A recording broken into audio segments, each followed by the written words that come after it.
Hello students, स्वागत है आपका हमारे अपने चैनल मैथ्स रिवाइव में। आज अपन पढ़ते हैं अवकलन।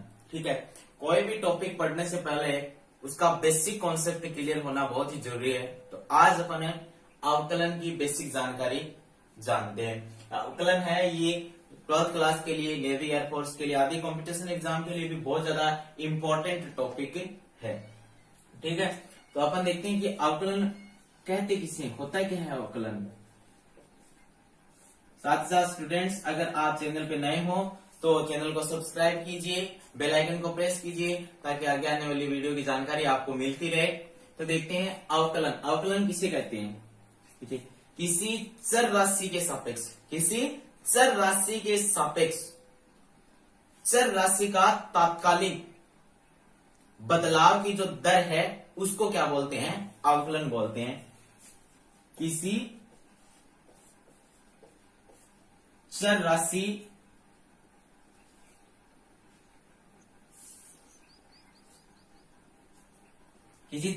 का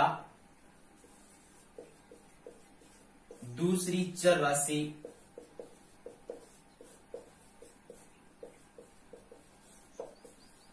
के सापेक्ष तात्कालिक बदलाव की जो दर है उसे क्या कहते हैं? अवकलन कहते हैं। सॉरी, अवकलन कहते हैं। किसी चर राशि का दूसरी चर राशि के सापेक्ष जो तात्कालिक बदलाव की दर है उसे ही क्या कहते हैं? अवकलन कहते हैं। ठीक है, जैसे अपने पास कोई फलन है, माना y इज इक्वल टू क्या अपने पास fx है, तो अपन क्या चाहते हैं? y में परिवर्तन चाहते हैं। अपन क्या चाहते हैं? y में परिवर्तन चाहते हैं। किसके सापेक्ष चाहते हैं? कोई दूसरी चर राशि क्या है, किसके सापेक्ष चाह रहे हैं अपन? तो y में जो परिवर्तन करेंगे अपन, मान लेते हैं अपन अक्ष के सापेक्ष कर रहे हैं। किसके सापेक्ष कर रहे हैं? अक्ष के सापेक्ष। तो ये जो प्रक्रिया है उसको अपन क्या बोलेंगे? अवकलन बोलेंगे। ठीक है, अवकलन को किससे अपन प्रदर्शित करते हैं, रिप्रेजेंट करते हैं? d/dx। कोई भी, जैसे अपने को y का अवकलन करना है, किसके सापेक्ष? अक्ष के सापेक्ष। जिसके सापेक्ष करना है वो यहाँ पे आएगा। ठीक है, किसका करना है वो यहाँ पे आएगा।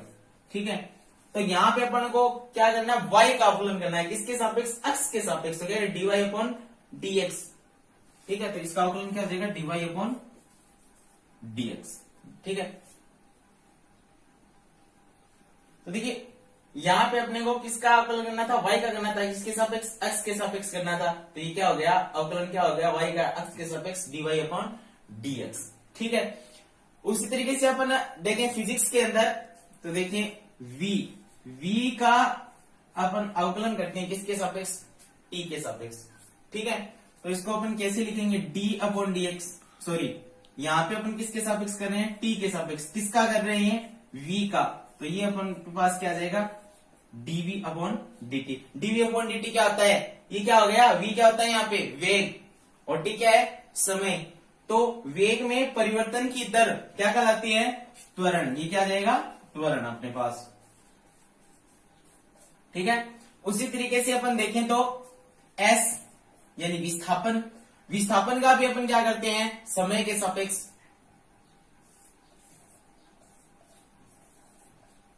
ds/dt। क्या होता है ds/dt?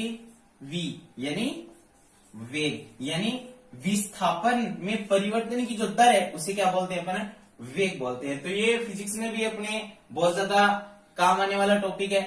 तो dv/dt यानी वेग में और समय के सापेक्ष अवकलन करते हैं। वेग में परिवर्तन की दर, ये क्या है? परिवर्तन की दर है। किसमें? वेग में। तो वेग में परिवर्तन की दर क्या होती है? त्वरण a। और ये क्या है? s क्या है? यहाँ पे विस्थापन है, और t क्या है? यहाँ पे समय है। तो विस्थापन में जो परिवर्तन की दर है उसको अपन क्या बोलते हैं? वेग बोलते हैं। ठीक है, तो अवकलन क्या होता है? किसी भी चर राशि का, ये v यहाँ पे क्या है? चर है। t भी यहाँ पे क्या है? चर है। तो v का t के सापेक्ष y यहाँ पे क्या है? चर है। x भी यहाँ पे क्या है? चर है। ये वेरिएबल है ना ये, तो dy/dx इसका।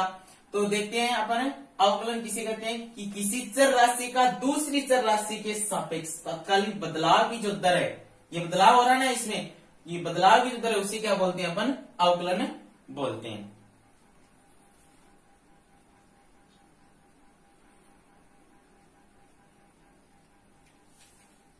देखिए स्टूडेंट, आप देखते हैं अपन अवकलन के जो सामान्य सूत्र हैं उनकी बात करते हैं। तो सबसे पहले जो अपने पास फॉर्मूला वो है dy upon d x x की power n is equal to n x की पावर n माइनस वन। यानी अपने पास पहला फॉर्मूला क्या है, d अपॉन डी एक्स, किसका अवकलन करना है, x की पावर n का। तो x की पावर n का अवकलन क्या होता है, n एक्स की पावर n माइनस वन। ठीक है, दूसरा फॉर्मूला अपने पास है d अपॉन डी एक्स के इज इक्वल टू जीरो। ये k क्या है, यहाँ पे कांस्टेंट है, क्या है, कांस्टेंट, यानी एक अचर राशि है।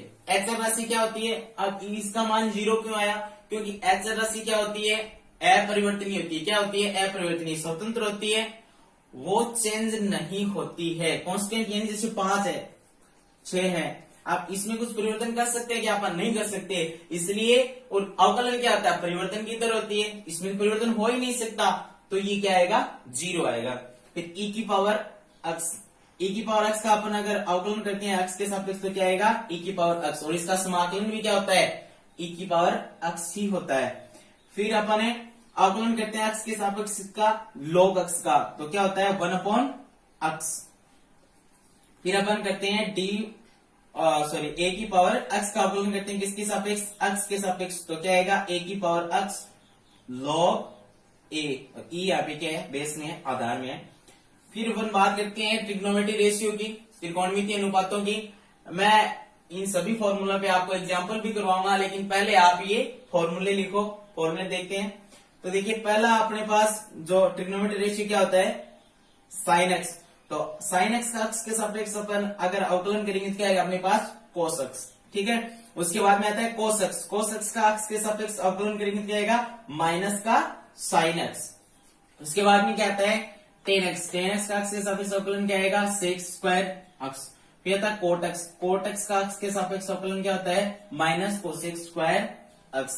ठीक है, उसके बाद में कोट के बाद में क्या आता है सेक, सेक का एक्स के सापेक्ष अगर अपन अवकलन करेंगे क्या आएगा, sec x into tan x. Sec के बाद में लास्ट ट्रिग्नोमेट्री रेशियो क्या होता है, कोसेक एक्स। तो कोसेक एक्स का एक्स के सापेक्ष अगर अपन अवकलन करेंगे तो क्या आएगा अपने पास, minus cosec x into cot x. फिर बात करते हैं इनकी इनवर्स की। तो सबसे पहले अपने पास आता है sine inverse x, sine inverse x का एक्स के सापेक्ष अगर अपन अवकलन करेंगे क्या आएगा, 1 upon under root 1 minus x square. फिर अगर अपन कोस इनवर्स एक्स का एक्स के सापेक्ष अवकलन करते हैं तो क्या आएगा, minus 1 upon under root 1 minus x square. तो देखिए ये दोनों सेम ही है, बस साइन का फर्क है, इसमें प्लस का साइन आएगा, उसमें माइनस का साइन आएगा, 1 upon under root 1 minus x square, और यहाँ पे क्या रहा, माइनस आ रहा है, फॉर्मूला दोनों का सेम है। फिर आगे बात करते हैं अपन टेन इनवर्स एक्स की। तो देखिए टेन इनवर्स एक्स का एक्स के सापेक्ष अगर अपन अवकलन करेंगे क्या आएगा, 1 अपॉन 1 प्लस एक्स स्क्वायर। ठीक है, टेन के बाद में अपने पास क्या आता है, कॉट। तो देखिए कॉट एक्स का जो एक्स के सापेक्ष अवकलन होता है वो क्या होता है, कॉट इनवर्स एक्स का, sorry, 1 minus 1 upon 1 plus x square. तो देखिए टेन और कोट दोनों का फॉर्मूला क्या है, सेम है, लेकिन साइन चिन्ह है वो अलग अलग है। देखिए यहाँ पे प्लस का साइन है और यहाँ पे क्या है, माइनस का साइन है। ठीक है, कोट के बाद में क्या आता है, सेक। तो सेक इनवर्स एक्स का एक्स के सापेक्ष अवकलन क्या होगा, 1 upon x into under root x square minus 1। क्या होता है, 1 upon x into under root x square minus 1। फिर लास्ट ट्रिग्नोमेट्री रेशियो क्या होता है, कोसेक इनवर्स एक्स, इसका एक्स के सापेक्ष अवकलन करेंगे क्या आएगा, minus 1 upon x into x square minus 1। ये दोनों फॉर्मूले क्या होते हैं, सेम होते हैं, बस यहाँ पे साइन का फर्क है, ये प्लस का आएगा और ये माइनस का आएगा। तो आगे भी फॉर्मूले और है, लेकिन सबसे पहले इन्हीं फॉर्मूलों की बात करेंगे। अब इन फॉर्मूलों पे एक एक फॉर्मूलों पे अपन क्या करते हैं, इनके एग्जाम्पल करते हैं और फॉर्मूलों को अच्छी तरीके से समझते हैं। तो आप इन फॉर्मूला का स्क्रीनशॉट ले लीजिए या लिख लीजिए, फिर अपन अलग अलग एग्जाम्पल करेंगे, अच्छी तरीके से समझ में आ जाएगा आपको।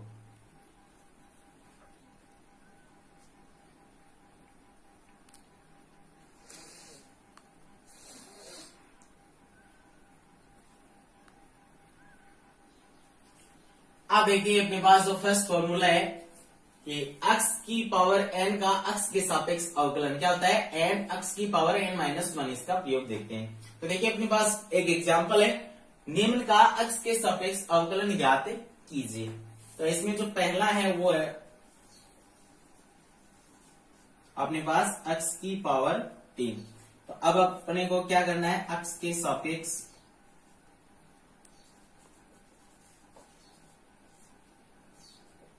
अवकलन करने पर, तो देखिए d/dx किसका करना है, x की पावर 3 का। तो क्या आएगा क्या होता है फॉर्मूला अपने पास, ये आ गया x की पावर n, n की वैल्यू क्या है यहाँ पे 3 है, ठीक है। तो सबसे पहले क्या आएगा n की वैल्यू यहाँ पे 3 है, तो सबसे पहले आएगा 3, फिर x n माइनस वन, तो n की वैल्यू कितनी है 3 माइनस 1, इसको आगे सिंप्लीफाई करेंगे क्या जाएगा अपने पास कि 3x, 3 में से 1 घटाएंगे अपन सब्ट्रैक्ट करेंगे क्या आएगा अपने पास 2। तो x क्यूब का जो अवकलन होता है x के सापेक्ष वो क्या आएगा अपने पास 3x स्क्वायर, ठीक है। इसी तरीके से अपन दूसरा करते हैं। तो दूसरा क्या है अपने पास 2x की पावर 4। तो अब क्या करेंगे, x के सापेक्ष अवकलन करने पर, तो देखिए d/dx अपने पास क्या है 2x की पावर 4, 2x की पावर 4, ठीक है। तो ये जो अपने पास यहाँ पे जो इसका कोफिशिएंट है, गुणांक है, इसको सबसे पहले लिख देंगे, ठीक है। अब d/dx, अब क्या है यहाँ पे x की पावर 4, ये 2 पहले आ जाएगा। अब देखिए यहाँ पे n की वैल्यू कितनी है 4 है, तो सबसे पहले जो अपने पास फॉर्मूला है वो क्या n आएगा, सबसे पहले क्या आएगा n की वैल्यू 4 यहाँ पे, फिर आएगा जो वेरिएबल है वो यानी x n माइनस 1 यानी 4 माइनस 1। तो अपने पास क्या आ जाएगा, अब इन दोनों का गुणा करना पड़ेगा, तो 2 को 4 से गुणा करेंगे कितना आ जाएगा 8, x 4 में से 1 सब्ट्रैक्ट करेंगे क्या आएगा अपने पास 3। तो 2x की पावर 4 है, उसका x के सापेक्ष अवकलन आ जाएगा अपने पास 8x क्यूब, ठीक है। आप इसको लिख लीजिए, स्क्रीनशॉट ले लीजिए इसका।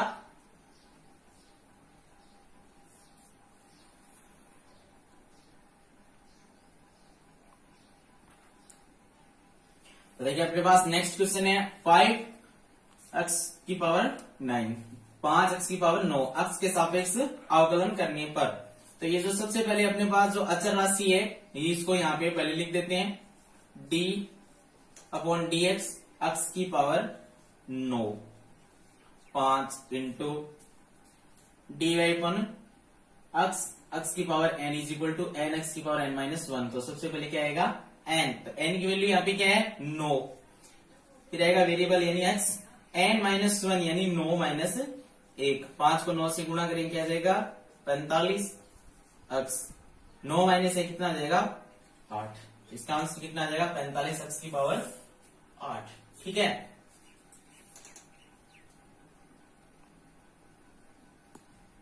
आप देखिए अपने पास नेक्स्ट क्वेश्चन है x की पावर -2। तो ये तो थी सारी पॉजिटिव पावर, नेगेटिव भी आ सकती है। तो देखिए इसका अपने अवकलन कैसे करेंगे, फॉर्मूला यही लगेगा।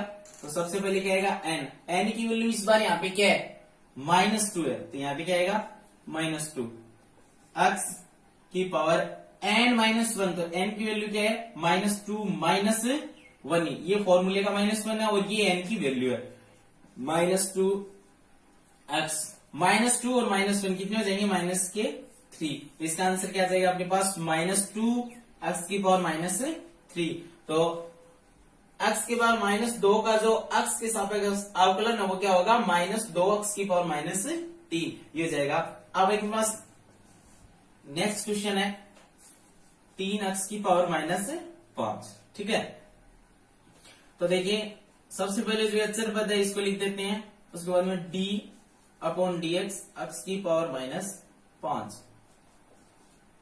तो यहां पे अब n की वैल्यू आएगी, फिर वेरिएबल, फिर n माइनस वन, तो n की वैल्यू -5 और -1 ही आगे जाएगा फॉर्मूले का। तो ये प्लस और ये माइनस, माइनस प्लस को मल्टीप्लाई करेंगे आ जाएगा माइनस।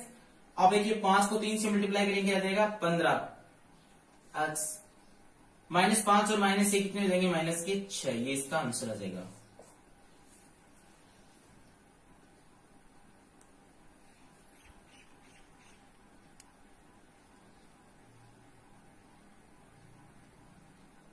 देखिए इसमें एक क्वेश्चन और है, √x या x की पावर 1/, अंडर को अपन क्या लिख सकते हैं, 1/2, x के सापेक्ष अवकलन कीजिए। देखिए इस बार n की वैल्यू क्या है, 1/2, तो सबसे पहले n x n यानी 1/2 -1, ठीक है, 1/2 x, लघुत्तम कितना आ जाएगा, 2 का और 1 का 2, तो यहाँ पे अपने पास ये क्या आ जाएगा, 2 में 2 का भाग देंगे 1 और 1 को 1 से मल्टीप्लाई करेंगे 1, फिर आ जाएगा -2 में 1 का भाग देंगे 2 और 1 से मल्टीप्लाई करेंगे 2 को, तो क्या जाएगा 2, 1/2 x की पावर। देखो माइनस का 2 प्लस का क्या आएगा, माइनस का 1/2, इसका आंसर क्या जाएगा, x की पावर -1/2। अब ये -1/2 है, तो एक फॉर्मूला आपने मैथ में पढ़ा होगा कि x a की पावर जो -m होती है, अगर इसको अपन इस तरीके से लिखते हैं तो ये जो पावर है वो क्या हो जाएगी, प्लस की हो जाएगी, ठीक है। तो अपन क्या करेंगे, इसको 1 लिख देंगे, 1, तो ये पावर क्या हो जाएगी अपने पास, प्लस की हो जाएगी, ठीक है। अब देखिए इसको आगे अपन इस तरीके से लिख सकते हैं, 1/1/2 पावर, इसको अपन क्या लिख सकते हैं, √x, ये इसका आंसर आ जाएगा। तो √x का x के सापेक्ष अवकलन क्या होता है, 1/2 इंटू 1/√x। ये इंपॉर्टेंट क्वेश्चन है भाई।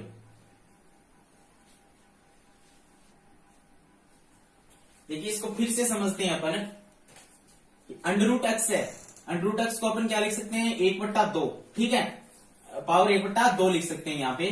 तो देखिए फॉर्मूला यहाँ पे अप्लाई करते हैं, तो देखिए n की वैल्यू यहाँ पे क्या है, 1/2 है, तो 1/2 x की पावर n-1, तो n की वैल्यू 1/2 -1, तो ये आ गया अपने पास n, ये आ गया 1, सॉरी यहाँ पे 2 और 1 का लघुत्तम लेंगे, क्या आ जाएगा अपने पास, 2 आ जाएगा, 2 में 2 का भाग देंगे 1 और 1 को 1 से गुणा करेंगे 1 आ जाएगा, फिर माइनस का साइन आ जाएगा, 2 में 1 का भाग देंगे 2 और 1 मल्टीप्लाई करेंगे 2, क्या जाएगा 2 आ जाएगा, ठीक है। ये आ जाएगा 1/2 x, अब ये 2 माइनस का 1 प्लस का, तो क्या जाएगा माइनस का 1/2, ठीक है।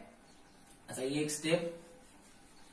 अब देखिए इसको, ये अपने पास ये फॉर्मूला यूज कर दिया इसमें कि a की पावर -m है, इसको अगर 1/, में लिख दें तो ये पावर m है वो क्या हो जाएगी, प्लस की हो जाएगी, ऋणात्मक ये धनात्मक हो जाएगी, तो 1/2 इंटू 1/x की पावर 1/2, ठीक है। यानी इसको अपन ने 1 के बट्टा में लिख लिया, तो ये जो पावर है वो क्या हो गई, धनात्मक हो गई, ठीक है।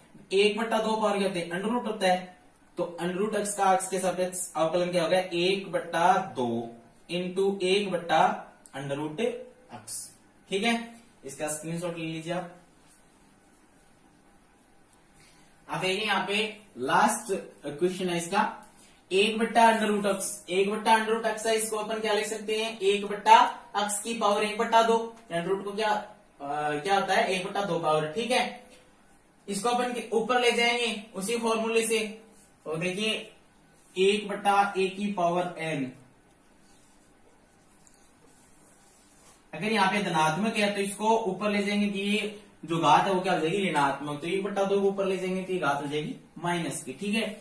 अब अपन इसका x के सापेक्ष अवकलन करते हैं, तो देखिए d/dx x की पावर -1/2, तो सबसे पहले n की वैल्यू क्या है, -1/2 x n-1, तो n की वैल्यू है 1/2 माइनस का, फिर -1, -1/2 x, यहाँ पे लघुत्तम कितना आ जाएगा, 2 आ जाएगा, 2 में 2 का भाग देंगे 1 और 1 को 1 से मल्टीप्लाई करेंगे 1, फिर ये माइनस का साइन, 2 में 1 का भाग देंगे 2, 2 को 1 से मल्टीप्लाई करेंगे क्या जाएगा 2, -1/2 x की पावर 2 और 1 कितने हो जाएंगे, माइनस के 3/2, तो इसका आंसर क्या आ जाएगा अपने पास, -1/2 x की पावर -3/2। अगर इसको घात को अपन धनात्मक बनाए तो ये क्या हो जाएगा, -1/2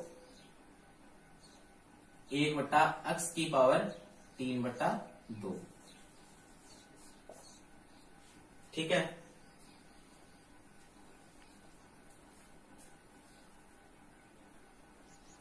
अब देखिए अपने पास जो दूसरा फॉर्मूला था d/dx k = 0, यानी कोई भी कांस्टेंट राशि है अपने पास, अचर राशि, इसका अक्ष के सापेक्ष अवकलन करते हैं तो कितना आता है? 0 आता है।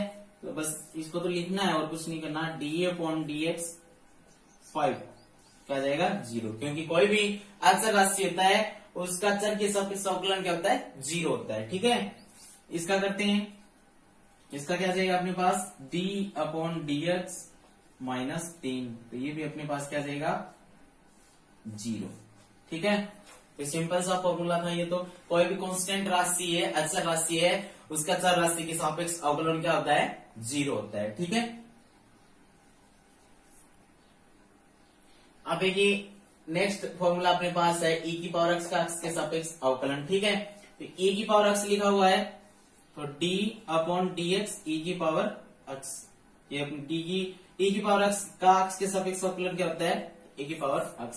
तो देखिए ये तो आपको सिंपली समझ में आ गया, लेकिन आगे जो अपने पास चेन रूल पढ़ेंगे उसके अंदर ये जो आएंगे ना, तब अपन दो फलन है उनको एक साथ अवकलन करेंगे, तब इनको अच्छी तरीके से, आपको अच्छी तरीके से और ज्यादा समझ में आ जाएगा। चेन रूल पढ़ने के बाद में, वो फॉर्मूला पढ़ने के बाद में अपन इनको दो फलनों को एक साथ लेंगे, तब आपको और ज्यादा अच्छी तरीके से ये समझ में आएगा कि ये करना अपने को क्यों जरूरी था। ये बेसिक कॉन्सेप्ट है, ये क्लियर करना जरूरी है पहले। ठीक है, सेकंड है, इसका अपन करते हैं तो ये लिखेंगे x के सापेक्ष अवकलन करने पर, तो d/dx 2e⁻x। तो सबसे पहले जो अपने पास अचर राशि उसको पहले लिख देते हैं, d(e⁻x/dx